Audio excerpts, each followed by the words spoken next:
Salam dostlar, bugün gördüğünüz kimi Minecraft'ın neçənci bölümüdür bilmirəm. Yanımda da yine Nihat var. Salam Nihat. Neyse, gördüğünüz kimi başlayaq. Nihat'ın da evi video dışında bitti dostlar. Gördüğünüz kimi böyle mükemmel bir tane evdi. İçinde gezək istiyorsunuzsa baxaq.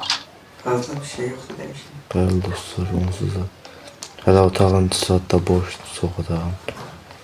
Böyle normal əvvəlki kimidir, amma 3-cü qatlı gəlib təzə. Yəni gördüyünüz kimi dostlar, 5 otaqlı mükəmməl bir dənə ev var Nihanın da.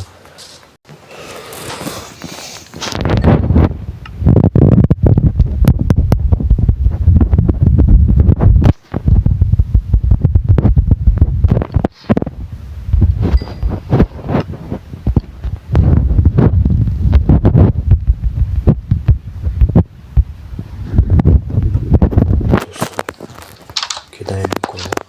Bunlar da bura. Bəli dostlar, evim tay qurtarmış oldu. Gördüyünüz kimi üst katlar çıxdı. Kableştim.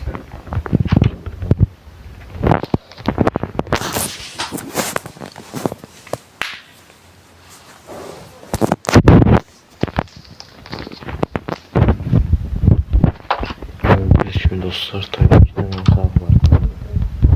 Böyle böyük olmuş tarafta. Çok güzel. Oradakiler de böyle. Dostlar, keşke oldu bu da.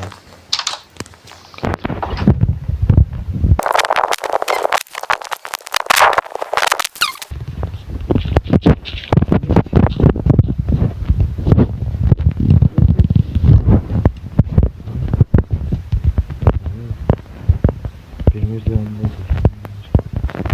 Gelin getireyim sana.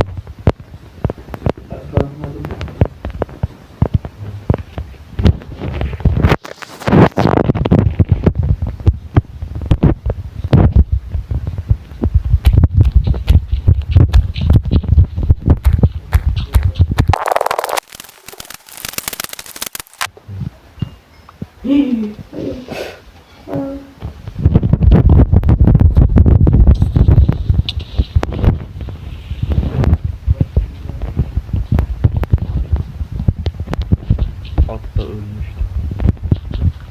Buradaki at.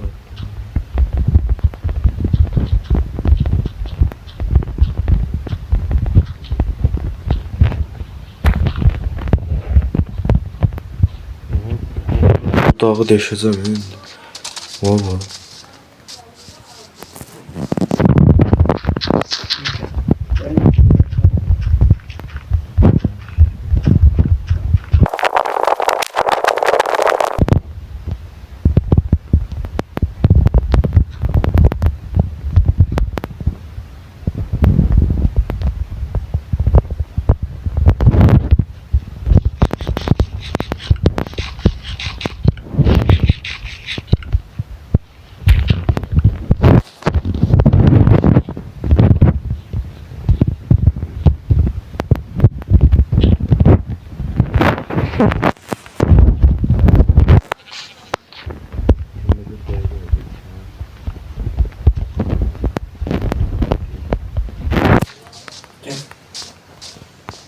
Ya evinde başladık, evinde taraf. Geldim.